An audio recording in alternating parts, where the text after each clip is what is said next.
the snap. They're going to give it to Irvin. Irvin untouched up the middle. Touchdown. Drew Irvin. Third rushing touchdown of the game. Center takes the snap. He's looking to pass it. The design quarterback run. He keeps now out across the 20 to the 15 to the 10 to the 5, and he's into the end zone. Touchdown, Cole Benner. They give it up to Smith, and there's a fumble. Ball's on the ground. Otterbein has it. Austin Jones recovers. Live from the studios of 33 College View, it's time for the Tim Doup Coaches Show on 97.5 WOBN. The Coaches Show is brought to you by Westerville Automotive, Ohio Health, Roush Honda, and BMI Federal Credit Union. Now, along with head football coach Tim Doup, here's your host, David Kender. Good afternoon and welcome to the season finale of the Tim Doup Coaches Show on 97.5 WOBN. I'm David Kender, and we are joined, as always, with head football coach Tim Doup and making his WOBN debut, senior offensive lineman Ryan Mickle. And we are live from the campus center for the next 30 minutes, so come up to the CC, come say hi to Coach Doup and Ryan. They always like to interact with the audience in the season finale. Cardinals fall in their season finale to Ohio Northern 42-10. They finish out the season 4-6, 4-5 in Ohio Athletic Conference play. Coach Ryan, thanks for joining us here on the show. And before we dive into the X's and O's of the game, Ryan, Saturday was your last ever game in an Otterbein football uniform. When did it hit you that your college football career was finally over and it's time to move on to the next phase? It didn't hit me until about 3 minutes left in the game. I didn't even think about it before then. I looked up at the clock, and I didn't think we were going to get the ball back, just because the clock wasn't stopped, and it kind of hit me then. I talked to Grant and Christoph, and we just kind of realized it was over, and it was tough. Was it an emotional moment on the sideline? Yeah. Me, Grant, and Christoph have gotten pretty close over the last 4 years together, so it was pretty tough for us. 4 years. 4 years goes fast, doesn't it? Oh, it goes the blink of an eye. Coach, let's dive into the game a little bit. 42-10 loss. It really was the Justin Magazine show. The senior back from Warren Harding High School, 204 yards on the ground, and all 6 of his team's touchdowns. What made him such an elusive back and so hard to bring down? Well, when you have holes that run through as big as they had, it was pretty easy. They, their O-line was very good and physical, and we knew that going in. And he's a great back. We have all OAC voting tomorrow, and I wouldn't be surprised, obviously, if he's the back of the year. Very good, short, stocky, great vision, and some of those holes were just huge. He didn't even get touched on some of those ones down the goal line. So, he's just a very, very good back. He's been seasoned. He's been there for 4 years, and, we knew we were going to have a tall task.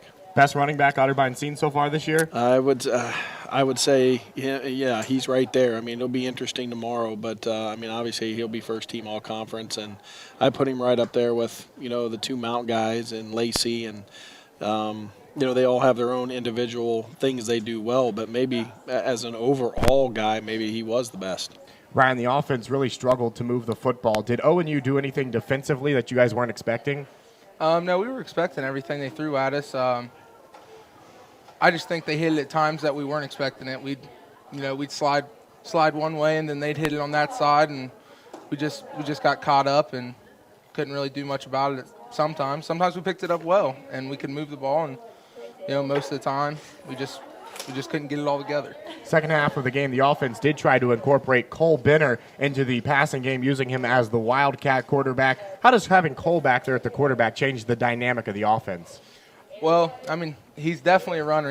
He's fast, and he played quarterback freshman year, and we all know he could throw the ball. So that's, the defense isn't always out there thinking he's just going to run the ball. They have to respect that he can throw the ball down the field. And, Coach, talking a little bit about Cole, he's listed in the roster as a receiver. He accounted for 8 touchdowns this year. Only one of them was through the air catching the football. Yeah. He's got to be one of the most versatile players Otterbein's had in a while. Yeah, he's that dual-threat guy that that at times in games you need to have him, especially, down the goal line at times. You have him back there, and then you can motion and do some things. He can carry the ball, he can hand it off, and he proved that he could throw. He threw the 1 or 2 touchdowns this year. He ran for several. He's just that all-around guy that when you put him back there, you never know what's going to happen because he's very elusive, and you give him a little bit of a crease and watch out. Did Coach Dean Paul's team show you guys anything that you weren't expecting in the game? No, not really. I was on film. They didn't look. Their D line was better than I thought they were. Very tall, very athletic, could move. And then they've got the guys behind them were really, really good too. I mean, we thought, going in we'd have a chance to move the ball a little bit better than we did. And then offensively, they're pretty simple, to be honest, but they're just so good at what they do. Try to get the ball in Devin's hands and hand it off to Magazine, and that quarterback is a dual threat guy too. So I thought we did a good job on him, when he did pull the ball, because in other games, when he pulled the ball, he went.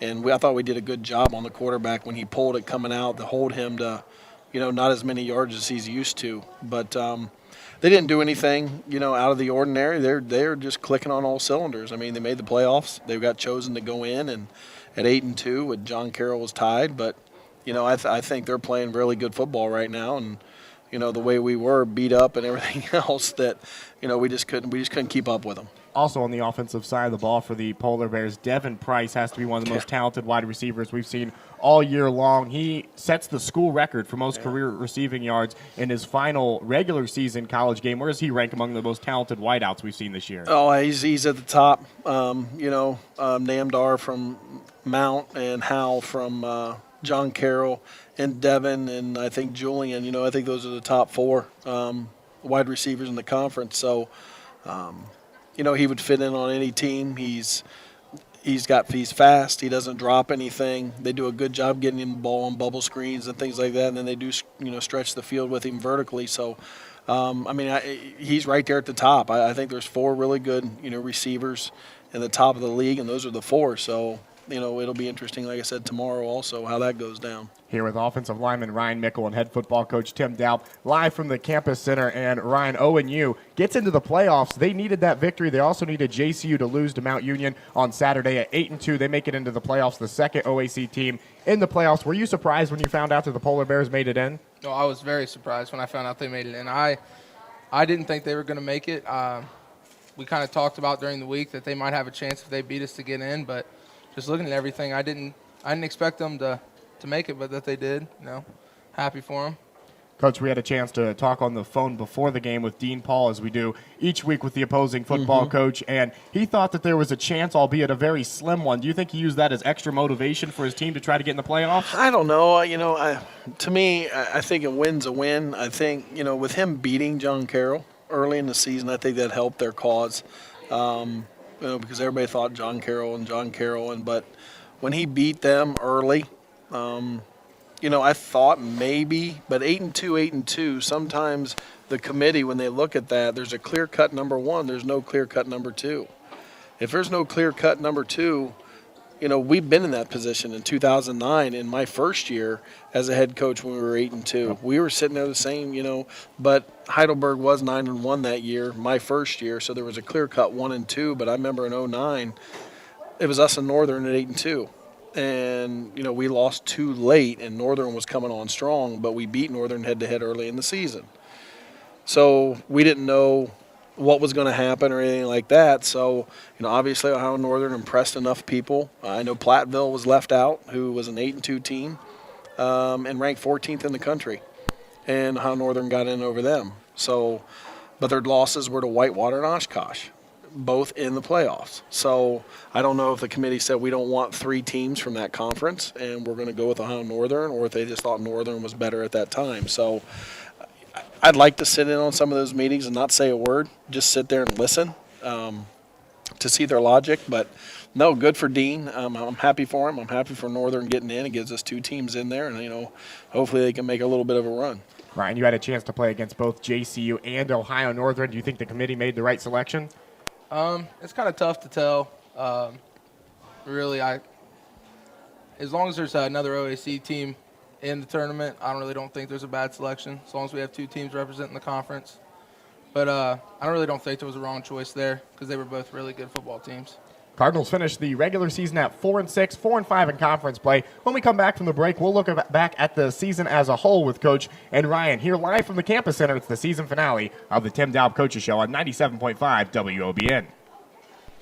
The Money Man Morning Show, helping you wake up and get to your first class on time. You wake up late for school, man, you don't want to go.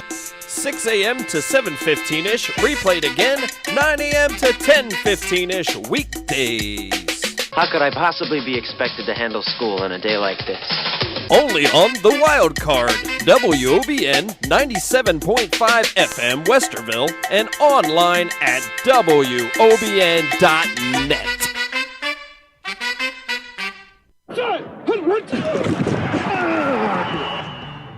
Hi, I'm Cole Benner, senior wide receiver, and you're listening to the Tim Doup Coaches Show on 97.5 WOBN.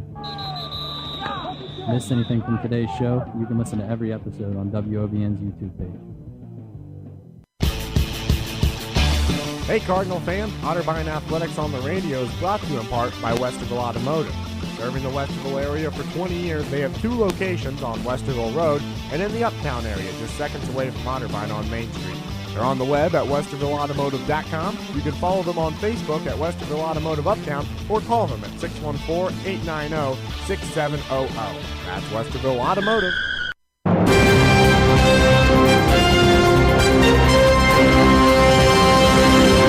Afternoon, I'm Mark Pfeiffer with your Wednesday weather report. Unseasonably warm weather continues throughout Ohio. It's 63 degrees right now in Westerville. Scattered showers are expected throughout the rest of the afternoon and into the evening. Tomorrow we'll have a high of 58 and a low of 31 with no precipitation. Now back to the Tim Doup Coaches Show on 97.5 WOBN.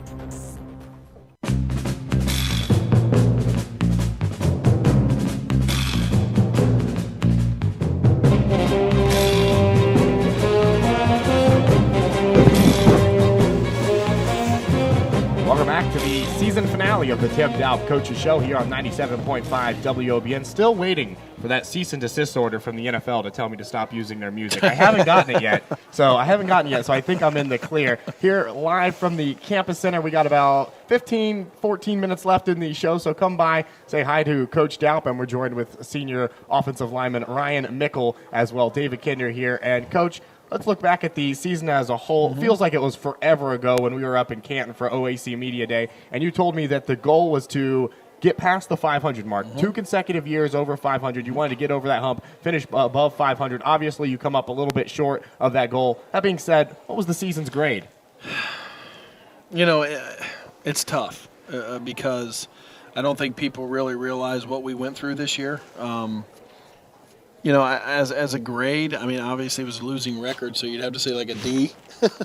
But if people only knew, you know, the injuries and the things we went through, and obviously you can't make excuses, but it was a rough year just for us as far as all the injuries and watching, you know, trying to get scout teams, and we had a running back playing offensive line at times down for scout team, and just running out of bodies. I mean, you got 22 guys listed as out for 5 straight weeks that couldn't practice, couldn't play in games. That's a lot. 22 guys. That's a lot of guys. So, you know, I was proud of the way our guys fought. I mean, we were switching people like you wouldn't believe. I mean, up front, O-line wise.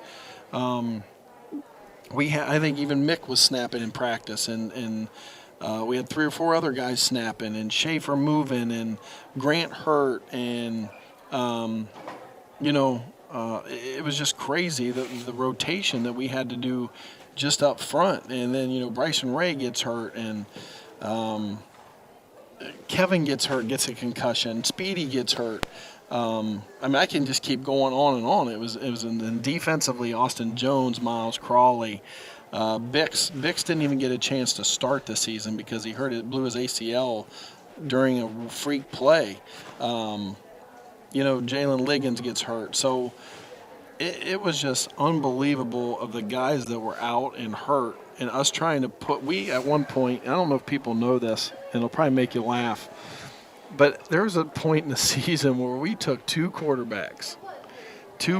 quarterbacks, and brought them over to play outside linebacker D-end. Yeah. And we were repping them thinking we were going to have to play them in the game. And we took 2 wide receivers and moved them over to corners. I mean, it was the craziest thing, sitting in coaches' meetings saying, well, if this kid gets hurt, what are we going to do next? Well, we better grab him and bring him over and teach him in 2 days on what to do on defense. I mean, it was just crazy. And I think our trainer said we had 175 injuries this year. With all just the nicks and stuff, we had more surgeries and doctor's appointments. And like I said, what these guys went through of taking almost every rep and everything else, I know that the record wasn't as good, and they know what we have to do to get better. But, just the things we had to deal with this year where I've never dealt with anything like it in my life. Coach, I knew it was bad. I didn't know it was that bad. You could have asked me. I would have subbed in and played some scout team line for you. You could have come over and done whatever you want. Let me tell you, it was absolutely crazy. Ryan, I'm sure you set out some team goals, some individual goals before the season started. Did you accomplish those this year? Not quite. We didn't really reach all my goals. One of my goals was to come out and enjoy my senior season, and I did enjoy my senior season. That's one goal I knew I would accomplish. Winning record, other stuff like that. We came up short, but like Coach said, our injuries were. It was a struggle all season, but we fought through it, and when adversity came at us, we tried to take it the best way we could. One of the goals, I'm sure you said, it may be a small consolation prize, but you're one of only 5 senior classes in 126 years of Otterbein history that can say they went undefeated against Capital. I'm sure that was a goal for you and all the seniors at the beginning of the year. It may not be an OAC title, but 4-0 against Capital is certainly something to be proud of. Yeah, that was one of the biggest goals that we talked about, because that's kind of when you come to Otterbein and you have to play that other team. It's kind of the unwritten rule. You don't want to lose to that team. That is the game you played every year not to lose. That other team.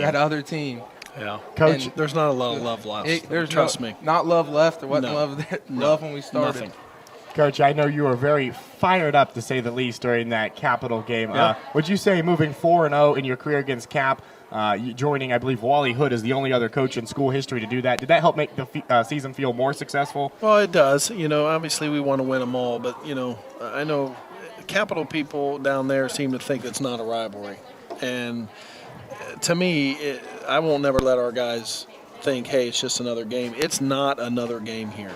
It is the game that, we've got to win. And I pound that into these guys' head. They know how passionate I am about it. And, from what I hear down there, they just say, it's just another game. Well, to us, it's not. And we build that thing up, and obviously I build it up, and I show my emotions on my sleeve that day, and, we get after it. That game, we want to win that game. That's a crosstown rival. We want to win that game no matter what. Isn't it interesting how it's always the teams that are on the losing side that try to downplay the importance of rivalries? Yeah, well, it's great. Since I've been a head coach here, being 4-0, and, this senior class, going 4-0, I couldn't have been any happier for them. That's a great accomplishment to go 4-0 against those guys. We also knew this was your first year coaching on the defensive side of the football. Mm-hmm. Now that you have an entire year under your belt on the other side of the ball, are you happy you made the transition? Yes and no. Selfish for me would be to have seen Grant, Justin, and Ryan go out. I've had them for 3 years, and their senior year I didn't get a chance to coach the O-line guys. But, it's just the direction I had to go, and Coach Freeze did a great job. He's more or less a mini-me, probably just a little bit more excitement, and he's younger, so, he can fly around and run and do all kinds of things. But, that was a little rough for me for a while. I'd be over coaching linebackers, and I'd always glance over there to see what was going on. But, other than that, yes, I'm happy I did it. It gave me a whole different perspective on the game. Never coached defense before, and, the ins and outs of some things of breaking down and the way we have to do and the things we have to prepare for. So, it was good for me as a coach to do something different and get to the other side. Ryan, Coach talked about it a lot. First 3 years, he was your positions coach. This year, you have Coach Freeze. What was it like having a different positions coach your senior year, and what were some of the similarities and differences between the two? I can't say there was too many differences because, as he said, he coached Coach Freeze, and Coach Freeze always talked about Coach Doup, and before Coach Freeze was here, Coach Doup talked about how good of a coach Coach Freeze was. And he prepared us just as well as Coach Doup did, and he always had guys ready. Just like he said, we had injuries, and guys would come in, and the problem wouldn't be that they didn't know the play, because Coach Freeze made sure everybody knew their job, knew what they were doing. He's a great coach. Coach, we know you don't like individual awards, much more of a team-oriented guy, but I'm going to put you on the spot. I know I did it last year in the season finale. Oh, no. First on the offensive side of the ball, who's the MVP for this year? And you can't say Ryan Mickle. But you can. Can I say my 3-0 linemen, because those are my boys? You can do that. You can lump them all together. I'll take it. You know, I think, you know, the one thing when I look at that, and if we did, you know, I would say, you know, Kevin Green. I know Julian had the numbers and everything else, and Julian's just a great athlete.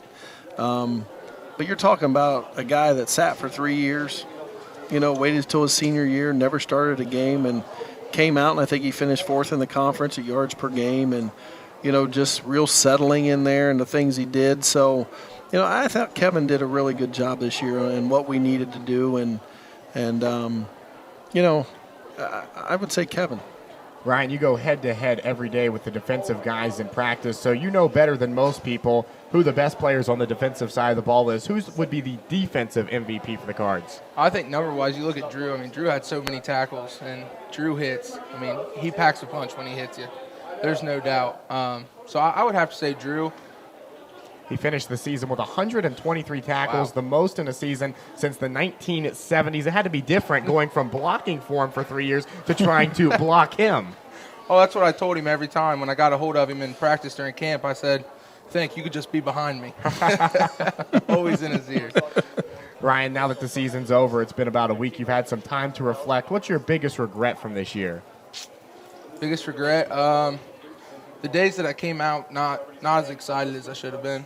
You know, every day I should have came out more. I mean, there were some days, you know, you come out with enthusiasm, and some days you just don't have it. But when you're a senior, you can't try. You got to try not to have those days because you don't have many left. So I'd say that's probably it. When we come back from the break, it's never too early to start thinking about the 2016 Cardinals. So we'll talk with Coach and Ryan about what we can expect to see out of the 2016 Otterbein Cardinals. It's the season finale of the Tim Doup Coaches Show, live from the Campus Center here on 97.5 WOBN. Football is a sport that unites fans, players, and coaches alike in a spirit of competition and camaraderie. Football season has come to our area, and while you're watching a game with friends or sharing in the excitement with family, be sure to celebrate responsibly. Never pick up the keys and drive if you've had too much to drink. And if you're 21, drinking alcohol is against the law. Remember, alcohol is different. Let's all work together to keep our roads and community safe and have a winning season.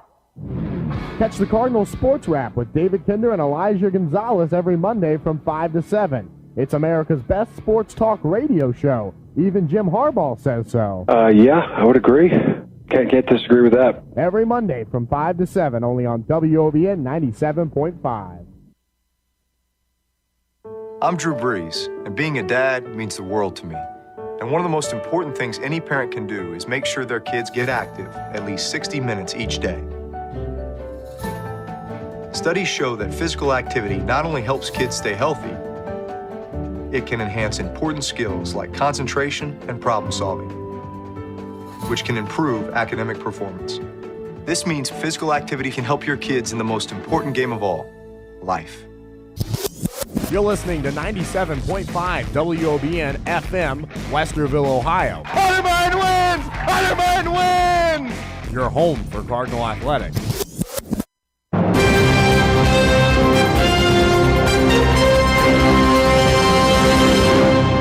Good afternoon, I'm Al Williamson with your Campus Sports Report. The women's cross-country team finished in 8th place in the NCAA Regionals this past weekend and failed to make the NCAA tournament as a team. However, freshman Claire Lamb will compete at the NCAA tournament as an individual. She finished 3rd out of 243 runners. On the men's side, freshman Ian Kellogg will represent Otterbein at the NCAA tournament. Both Lamb and Kellogg were Otterbein Athletes of the Week. Men's basketball will look to get their first win of the season Friday as they take on Denison in the opening round of the Ballinger Tournament. The game tips off at 7:30 and you can hear it right here on WOBN. The women's team, after winning their season opener on Monday, will take on Wittenberg in the Washington and Jefferson Tournament Friday. Now back to the Tim Doup Coaches Show on 97.5 WOBN.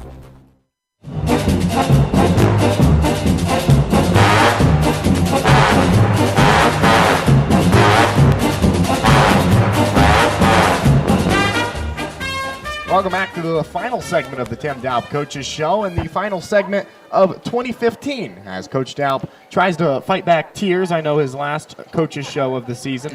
Hopefully continuing it on next year. We're also joined with senior offensive lineman Ryan Mickle. And now that the 2015 season is over, we're just 290 short days away from the start of the 2016 Cardinal football campaign. Coach, a lot of people probably don't understand what all goes into the offseason. So when winter months hit, there's no practice, you're waiting for spring ball. What are your responsibilities? Well, we're recruiting. You know, we've already hit the road, and we actually today was our first day on the road, and we'll be on the road, you know, hitting high schools and things like that the rest of this week, and then Monday, Tuesday the following week. Then we'll take a little break for Thanksgiving, and then the following Monday, Tuesday, Wednesday, Thursday, we're on the road again. And then we start bringing in recruits on Friday, Saturday, and we'll go all the way up to Christmas. So we'll be busy. You know, we'll be really busy, and our guys are, you know, probably going to start lifting here again. And so we've got a lot of things to do, and obviously in the off season to start looking at offensive scheme, defensive scheme, things we need to change, and all that. It's still a full day. My wife always says she hates recruiting and the off season worse than she hates the season because even seems like I'm even more busy. Ryan, we know your college football career is over, but what's next for you? I got another year of classes. Changing the major got me, so I have a victory lap. And then just want to teach, maybe coach, but another year here at Otterbein. Coach, maybe a spot on the coaching staff for him someday? Never know. We never know. He's just got to come talk to me. Ryan, we know that you won't be playing next year, but a lot of talented players are returning for the Cards next year. Your early thoughts on next year's team? Oh, they have a chance to be very good. First off, all those guys in there, I think, want to work really hard, and I think they're going to work really hard. And the potential for them has no ceiling. It just has to all do with what they do this offseason and how they work, and I think they can be a great football team. The offensive line will lose 3 very experienced starters in yourself, Grant Knopperberger and Justin Kristoff. Who are some of the younger guys behind you guys that you expect to step up and fill those vacancies? Well, Case and Schaefer are already there, and I think they'll step up and be leaders. Jake McCreary, and then the big one, Justin Henry.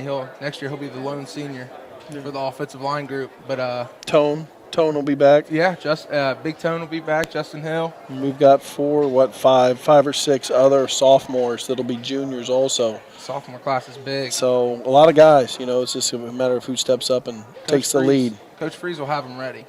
Of course he'll have them. He'll have energy in them, and they'll be strong and they'll be ready for after the off season is over. Coach, 290 days away from kicking off next season. Never too early to start thinking about it. You have the home and away series with Buffalo State. So next year you're going to travel to New York again, a place you're becoming very familiar with, and take on the Bengals.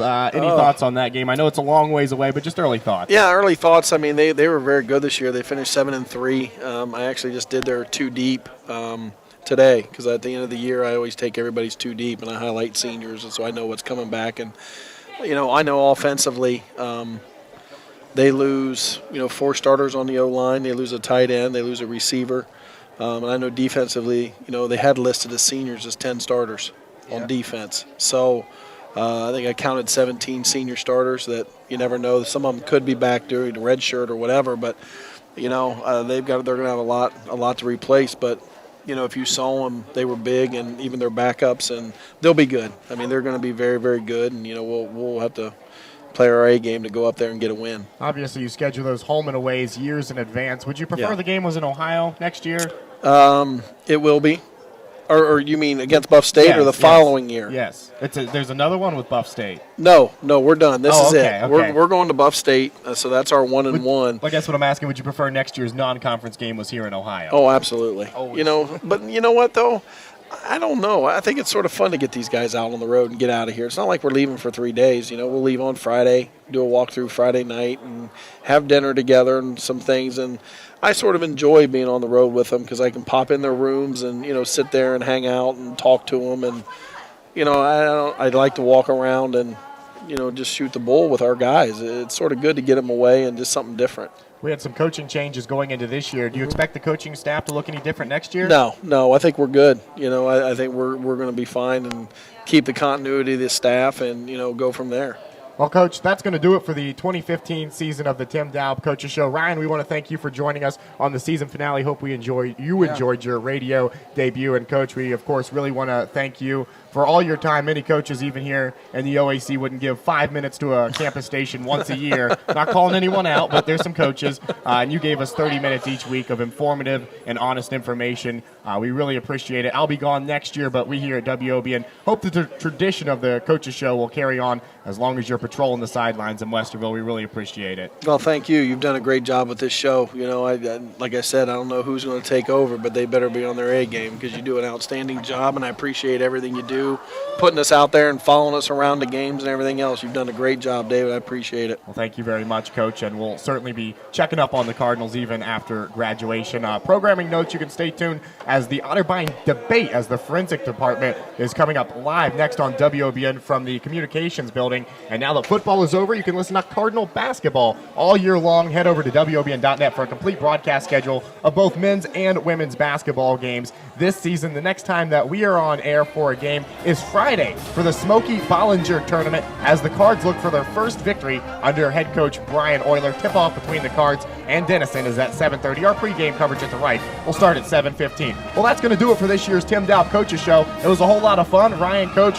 thank you so much for joining us down here. For head football coach Tim Doup and senior offensive lineman Ryan Mickle and our studio engineer Elijah Gonzalez, this is David Kinder saying so long until next time.